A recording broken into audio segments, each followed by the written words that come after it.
You can't feel like you're complete, you're connected to life universally if you're not in China, because this is such a large portion of our world's population, our humanity.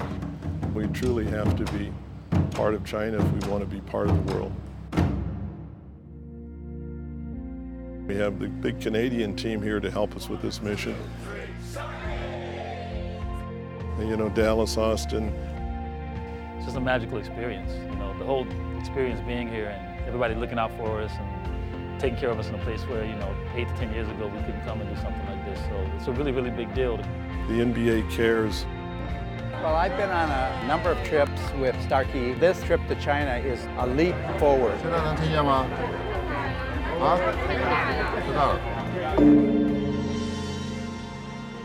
This is our first event in China. To be able to have the Chinese people open their hearts to us through hearing has been something that Bill has worked, 50 years to achieve.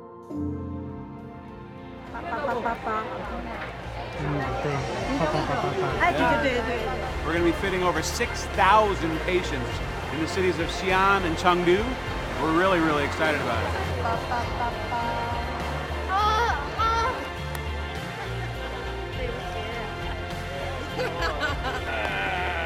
Yes!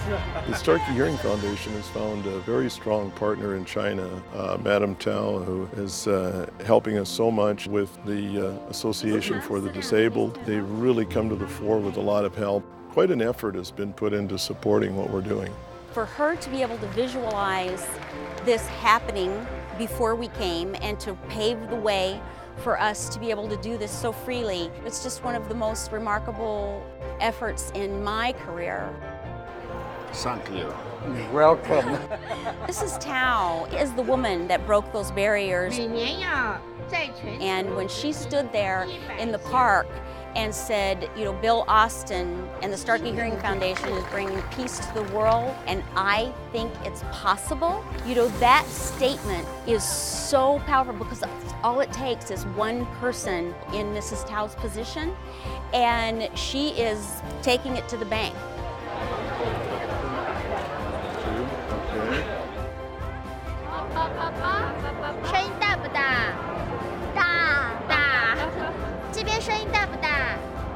Do you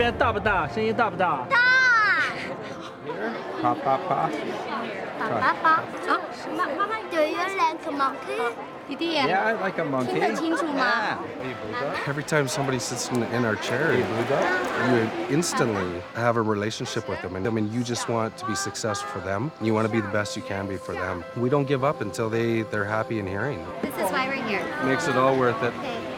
Bye-bye. We want to break down barriers between people that comes from people not knowing each other. Me? You? And me. Considering it's the first sanctioned charity event to ever come to China, I think it's magnificent to be part of it. And to make that difference, people have absolutely known that we've come to help them and have thanked us numerous times for doing it. My World Without Sound wouldn't exist, for one.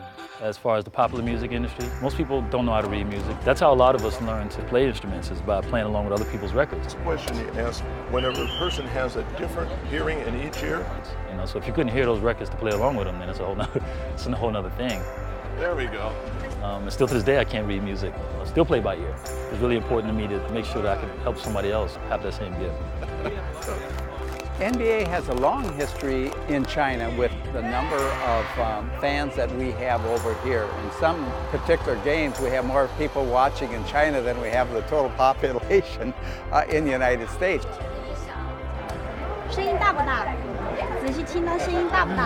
Yao Ming is just a tremendous person to get out here and put his stamp of approval on the Starkey Foundation's journey into China. I think the voice sometimes will really affect people's mental. We hear about people sometimes very close to themselves because they cannot hear. They cannot affect people's heart. Listening to this older lady telling me that this was the first time she heard in 15 years, it was just remarkable.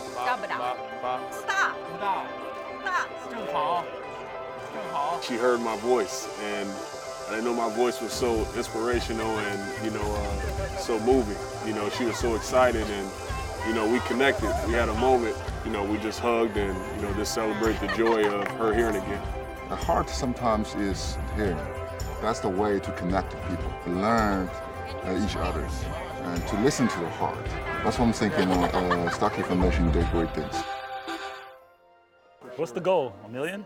Yeah, well, we said we'd do 1 million in this decade. It's taken me, you know, almost 50 years to do the first million. I figured I'd do the second million faster in 10 years. You know, when you look at somebody like Bill, I admire him so much because I see a lot of myself in him.